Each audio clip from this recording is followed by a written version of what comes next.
My name is Olivia, I'm 29, and I found out my fiancé was having a baby with my own sister when she texted me a picture of the ultrasound with his last name on it. Before I tell you how I turned their secret baby announcement into the most spectacularly public implosion at our family reunion, let me know where you're watching from in the comments. The flicker of the candle on our table danced across James's face, catching the hopeful light in his eyes. The scent of garlic and basil hung in the air, a familiar comfort at our favorite little Italian place downtown. It was a perfect bubble of a moment, the kind you wish you could bottle up and save. We were 3 days away from my family's big annual summer reunion, the day we had chosen to finally announce our engagement. The ring, a stunning vintage sapphire that had belonged to his grandmother, was a heavy, solid promise in his jacket pocket. I could almost feel its weight myself. "I've been replaying it in my head all week," he said, his voice a low, excited hum. He reached across the white tablecloth, his warm hand covering mine. "Your dad will try to act tough, give me the whole 'you better take care of my girl' speech. Your mom will probably cry. And Rebecca, she'll probably scream and demand to be the maid of honor on the spot." I laughed, a full, happy sound. "You've got them pegged. Especially Becca. She'll make the whole thing about her, but in a good way." I squeezed his hand, my heart swelling with a dangerous amount of contentment. For years.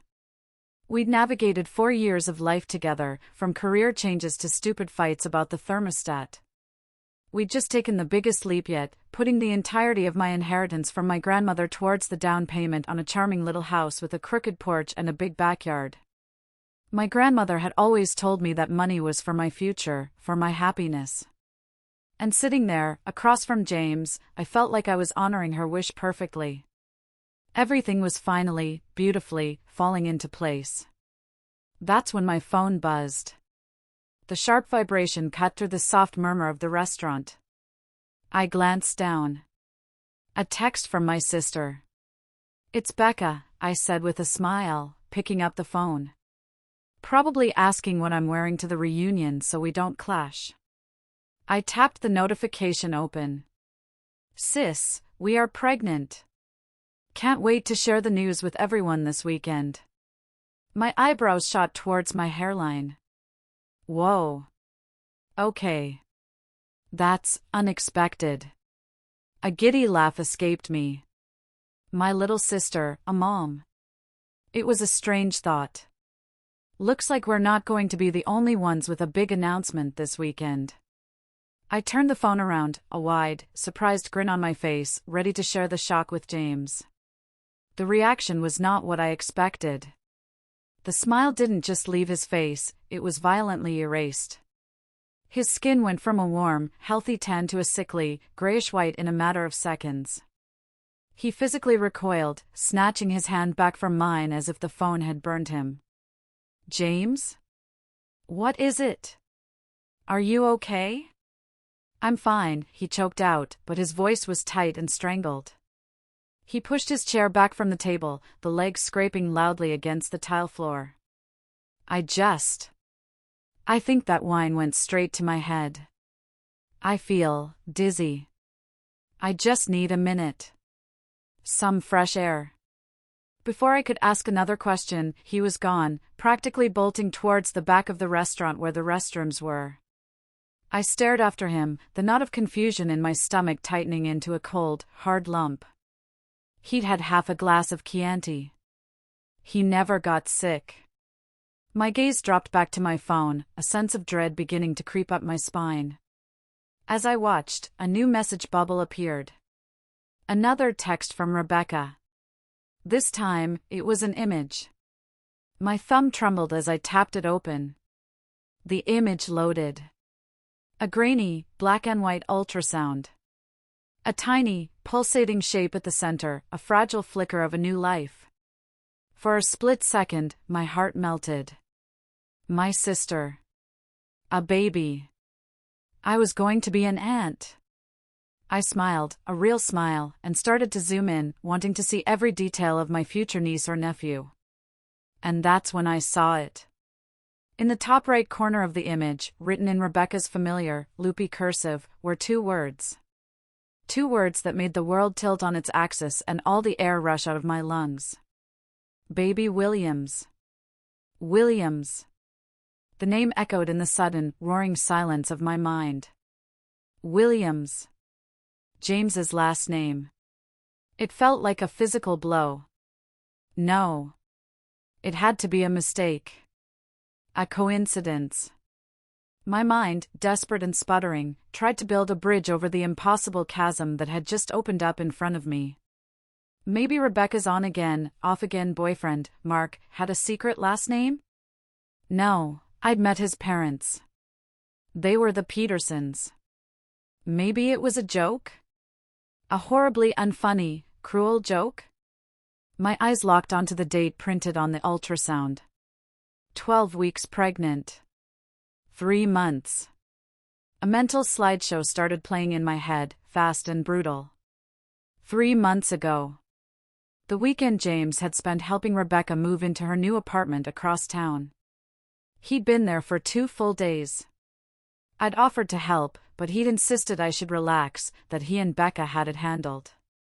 He'd come home late that Sunday night, smelling faintly of a perfume that wasn't mine, and collapsed into bed, saying they'd been hauling boxes all day. I'd noticed a faint, reddish scratch on his neck the next morning. He'd laughed it off, said he'd scraped it on a doorframe. I'd felt a small, petty pang of jealousy then, a feeling I'd immediately been ashamed of. I had to trust him. I had to be a supportive sister. The slideshow kept playing. The late-night phone calls he started taking on the balcony, his voice a low murmur. Just Becca having another meltdown about work, he'd say, rolling his eyes. The frequent lunches he had with her, giving her career advice. The way she'd started looking at him at family gatherings, with a possessive glimmer in her eye I had misinterpreted as sisterly affection. The trust one had so carefully built, the foundation of my entire world, didn't just crack. It detonated. It was a betrayal so complete, so insidious, it felt like it had rewritten the last 4 years of my life into a lie. I remembered a fight I'd had with my mother years ago. Rebecca had borrowed my car for a night out and returned it with a huge dent in the bumper and an empty tank. She'd sworn a shopping cart had rolled into it.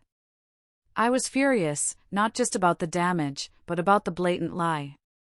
When I'd confronted Rebecca, she'd burst into tears, and my mother had rushed in to mediate.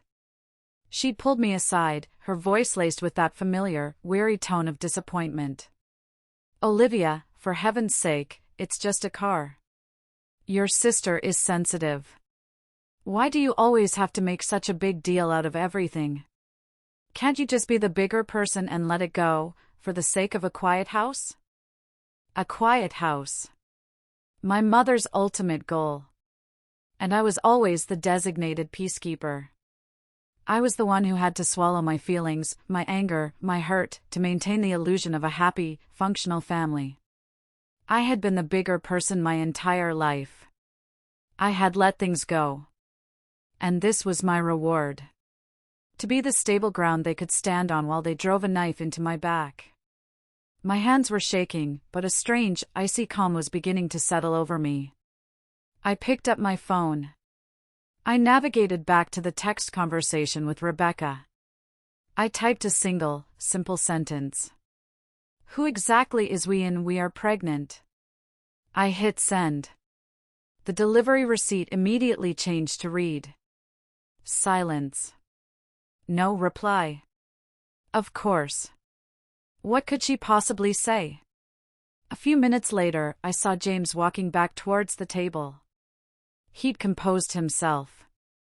He'd splashed water on his face and pasted on a weak, apologetic smile. He looked like a little boy who'd been caught with his hand in the cookie jar. "Hey," he said, sliding back into his seat. "Sorry about that. I'm feeling much better now." I didn't say a word. I simply placed my phone on the table between us, the screen glowing with the image of the ultrasound. His eyes flickered down to it. The carefully constructed composure on his face shattered. He opened his mouth, then closed it. He looked like a fish gasping for air. "Do you have something you want to tell me, James?" My voice was unnervingly quiet, devoid of all emotion. It scared even me. He started to babble. A pathetic, stumbling cascade of denials. Liv, wait, it's not what it looks like. Let me explain. There's a perfectly logical explanation for this. But his eyes were darting around the room, looking anywhere but at me. He was a truly terrible liar. I just sat there, silent, letting him hang himself with his own words. Finally, the denials sputtered out, and his face crumpled. The performance was over. I'm so sorry, Liv, he whispered, actual tears welling in his eyes. He reached for my hand, but I pulled it away. I'm so sorry. It didn't mean anything, I swear. It was just physical. It was a mistake. A series of huge, stupid mistakes. But you're the one I love. You're the one I want to spend my life with. Please, you have to believe me. I stared at him, my heart a frozen, dead weight in my chest. The man I loved, the man I was going to marry, was crying over his affair with my sister. An affair that had resulted in a child. And then, as if the situation weren't already a surreal nightmare, he said the words that forever incinerated any lingering shred of love or pity I might have had for him. He leaned forward, his voice dropping to a conspiratorial, pleading whisper. We can get through this. I know we can. Look, I know this is a complication. But my love for you, that's the real thing. I'll take care of my responsibility, of course. I'll provide for the baby. I'll support Rebecca financially. But our future, Liv, it doesn't have to change. We can still get married. We can still have our house. We can make this work. The sheer, unmitigated, galaxy-sized arrogance of it left me breathless. He wasn't just admitting his guilt, he was presenting me with a business proposal. A plan for his life where he got to keep his comfortable, stable future with me while managing his side family with my sister. He truly believed, in his heart of hearts, that I would agree to this. That my love for him was so pathetic, so all-consuming, that I would accept the role of the long-suffering wife, welcoming my sister's child, my fiancé's child, into our lives. I didn't scream. I didn't throw my wine in his face, as much as every cell in my body wanted to. I simply stood up. The legs of my chair screeched against the tile, a sound that felt as raw as my own nerves. I looked down at him, at his tear-streaked, pleading face, and I felt nothing. Just a vast, empty void where my love used to be. I think you've said quite enough. I turned and walked out of the restaurant. I didn't look back. I left him sitting there with the bill, the half-eaten pasta, and the smoldering ruins of the life he had just set on fire. The moment I got into my car, I fumbled for my phone. I pulled up his contact and hit block. Then I pulled up Rebecca's and did the same. The drive home was a blur of traffic lights and street lamps smearing through my tear-filled vision. I stumbled into our apartment, no, my apartment, I corrected myself fiercely, and the silence was a physical thing, pressing in on me from all sides. That's when the carefully constructed dam of my composure finally broke. I slid down the cool wood of the front door, wrapped my arms around my knees, and I let out a sob that felt like it was torn from the deepest part of my soul. I cried for the 4 years I had invested, for the future I had so meticulously planned, for the sister I had loved and protected, for the utter, gullible fool I had been. It was a raw, ugly, gut-wrenching grief. I gave myself exactly 5 minutes to feel it. I let it wash over me, a tidal wave of pain and humiliation. Then, the 5 minutes were up. I pushed myself to my feet. I walked into the bathroom and splashed my face with icy water, staring at my own reflection in the mirror. My eyes were red and puffy, but behind the hurt, something new was hardening. A glint of steel. The crying was over. The pity party was officially cancelled. My mother's voice echoed in my head, that constant refrain of my childhood. Be the bigger person. A slow, cold smile touched my lips. Oh, I was going to be the bigger person. I was going to be so big, so gracious, so magnanimous, they wouldn't know what hit them. The next morning, I was woken by the ping of an email notification. A credit card alert for a high balance statement. I frowned. I hadn't used that card in weeks. It was the one we reserved for joint household expenses. I logged into my account, my heart beginning to pound with a new kind of dread. I opened the latest statement. And I felt the rage, pure and undiluted, burn away the last vestiges of my sorrow. Charge after charge. Over $3,500 in the last 3 months. There was a charge from Tiffany & Company for a diamond pendant, a pendant I had seen dangling around Rebecca's neck in an Instagram post just last week. There were multiple charges from a ridiculously expensive baby boutique in Soho, a high-tech stroller, a crib that probably cost more than my first car, designer diaper bags. James had told me they were work expenses. Client gifts. Necessary for the big promotion he was up for. Another lie. A lie he had financed with my money. He hadn't just betrayed my heart, he had been stealing from me to furnish the life he was building with my sister. That was it. That was the final, clarifying piece of the puzzle. This wasn't a tragic mistake. This was a calculated, long-term deception. I didn't throw my laptop against the wall. I didn't call his mother and scream. I sat at my kitchen table, the morning sun streaming in, and I began to plan. The family reunion was in 2 days. It was supposed to be my engagement party. And in a way, it still would be. It would be a celebration of my newfound freedom. A divorce party for a marriage that never happened. My fingers, which had been trembling just hours before, were now steady as they flew across the keyboard.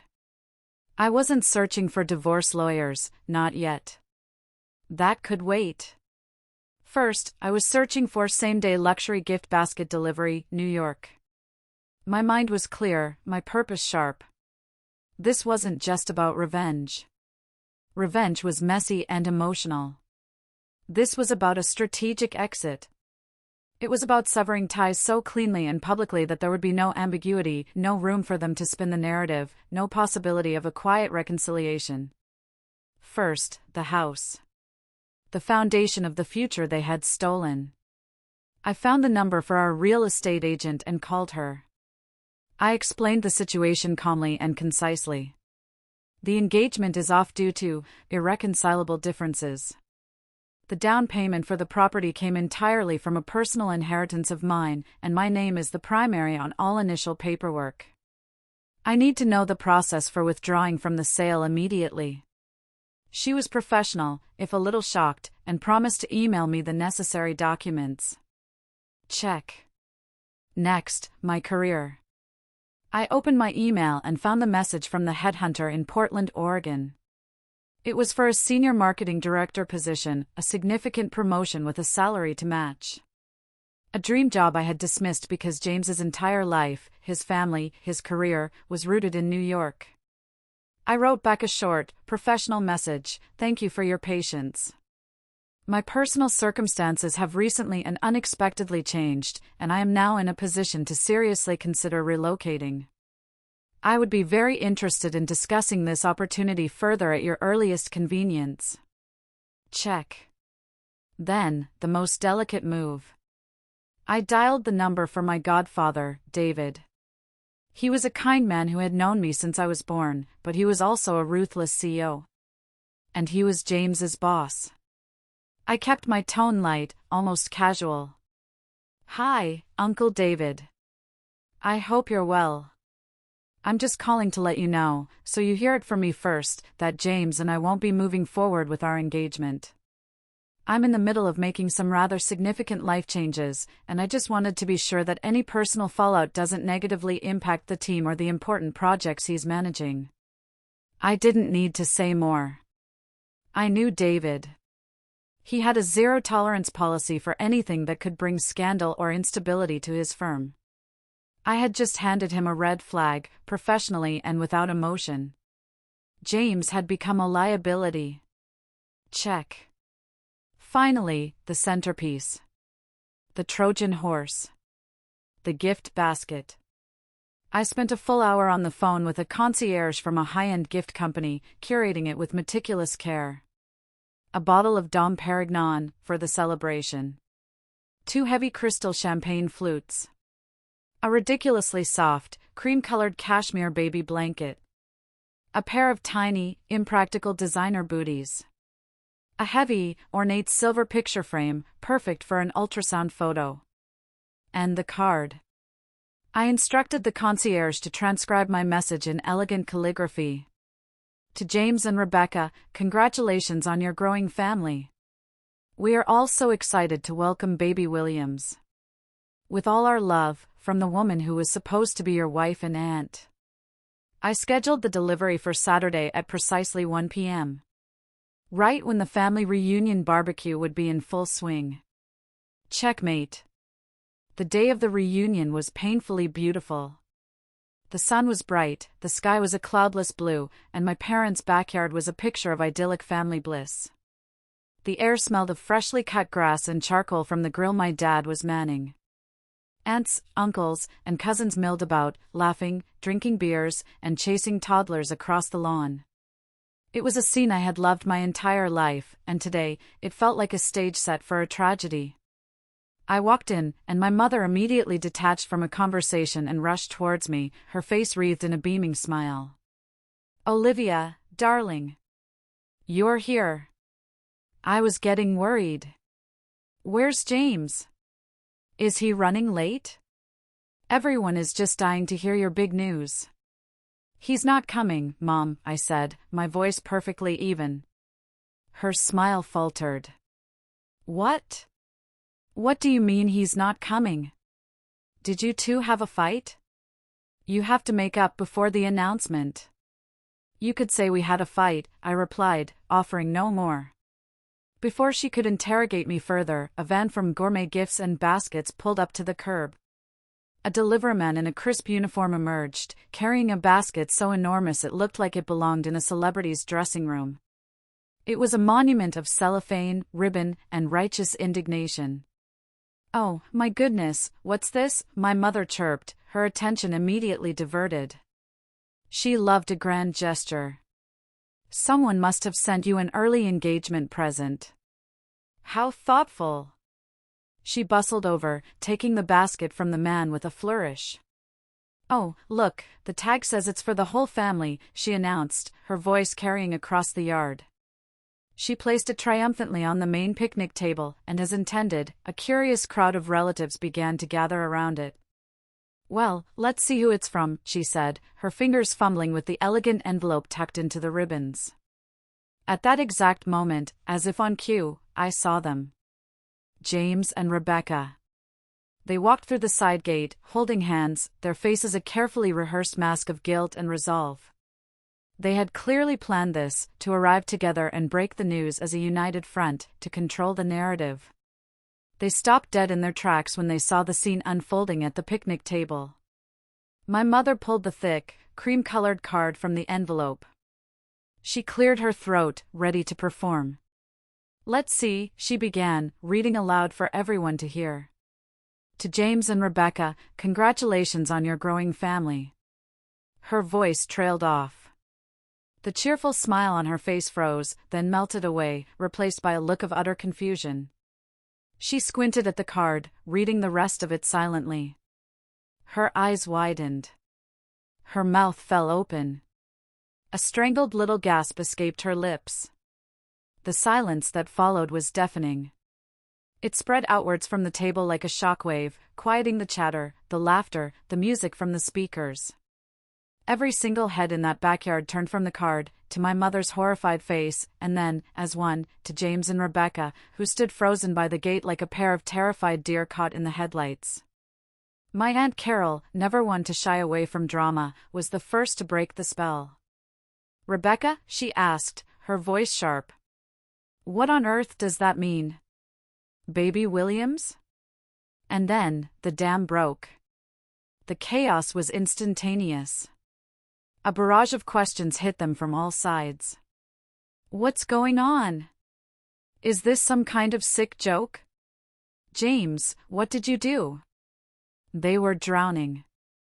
They stumbled over their words, offering pathetic, disjointed excuses. "It just happened," James mumbled, staring at his feet.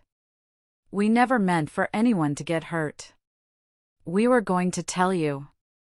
Rebecca, true to form, immediately burst into tears, casting herself as the tragic heroine.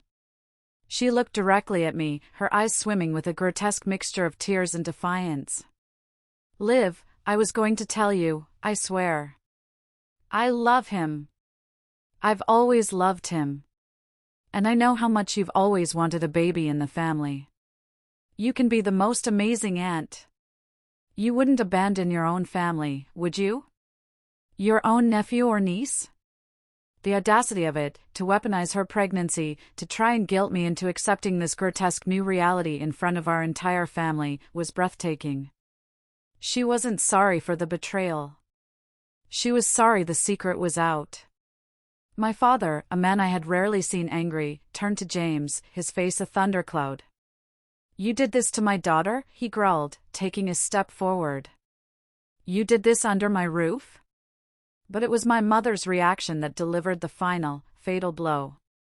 After her initial, theatrical shock, her instincts kicked in. Her lifelong mission, to keep the peace, to smooth over the cracks, to maintain the facade of a perfect family at all costs. She turned away from the spectacle and rushed to my side, grabbing my arm. Her voice was a low, urgent hiss. "Olivia," she whispered, her eyes pleading. "I know you're hurt. I know you're angry. But look at this mess. A baby is coming. A baby changes everything. For the sake of this family, for the sake of not having everyone talk about us, you need to be the bigger person. You need to rise above this. You need to find a way to forgive them." There it was. The line that had defined my entire existence. Be the bigger person. The family peacemaker. The designated shock absorber. The keeper of a fragile, fraudulent peace. And in that moment, hearing those words, I felt a lifetime of resentment crystallize into a single, liberating decision. I was done. I was done being the bigger person. I was done setting myself on fire to keep them warm. I gently pulled my arm from her grasp. I looked her directly in the eye, and I spoke, my voice not loud, but clear and carrying, so that everyone in that suddenly silent yard could hear me. "The peace you're so worried about, Mom, was purchased with my silence. And I'm done paying for it." I turned to the stunned crowd. "For those of you who came today expecting an engagement announcement, I apologize for the change of plans. That's not happening." My gaze found James in the crowd. "The house we were in the process of buying? The sale has been cancelled. The down payment, which, as you all know, came from my inheritance from Grandma, is being returned to me, its rightful owner." I reached into my pocket, my fingers closing around the cool metal of the ring he had given me. I walked to the table and placed it next to the now ironic bottle of Dom Perignon. "You can give this to her," I said, nodding towards Rebecca. "Maybe it'll fit." I let my eyes travel across the yard, meeting the gaze of my godfather, David. He was looking at James not as a potential son-in-law, but as a disgraced employee, a liability. I gave him a small, almost imperceptible nod of thanks. He nodded back, a grim promise in his eyes. I knew James's career was over. Then I looked at my father. He wasn't looking at James or Rebecca. He was looking at me, and for the first time in a long time, I saw an expression of pure, unadulterated pride on his face. He saw what I was doing. I was choosing myself. "I've also accepted a new position," I announced to the captive audience. "A promotion, actually. In Portland, Oregon. My flight leaves next week." I didn't wait for the gasps or the questions. I turned my back on all of it, on my sobbing sister, on my disgraced ex-fiancé, on my pleading mother, on the entire life that had been built on the expectation of my compliance. I walked through the side gate and down the driveway. I didn't run. I walked. And with every single step, I felt a crushing weight I hadn't even realized I was carrying lift from my shoulders, dissipating into the bright summer air. The following 3 months were a blur of boxes, paperwork, and plane tickets. It was the hardest and most liberating period of my life.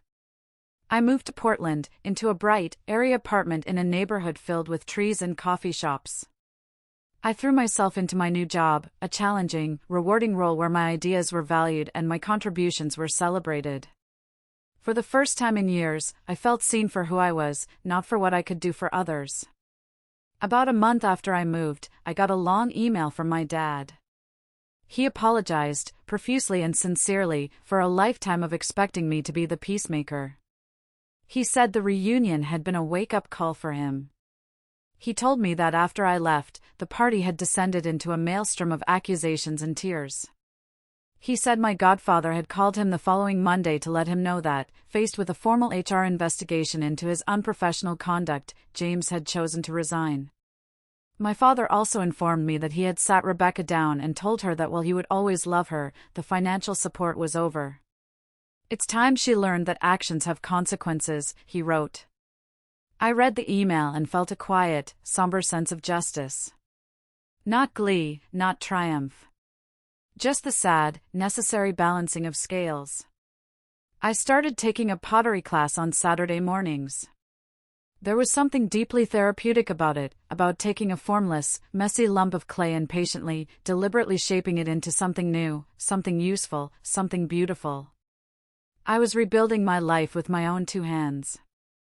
I even hired a lawyer for a brief consultation, just to ensure all financial ties related to the house and old joint accounts were legally and irrevocably severed. It was another small act of taking back control. Last night, my phone buzzed with a call from an unknown number. I almost ignored it, but a flicker of curiosity made me answer. "Hello?" A choked, sobbing voice came through the line. "Olivia? Oh, thank God you answered." It was Rebecca. He left me. James left me. He went back to his ex-girlfriend from college.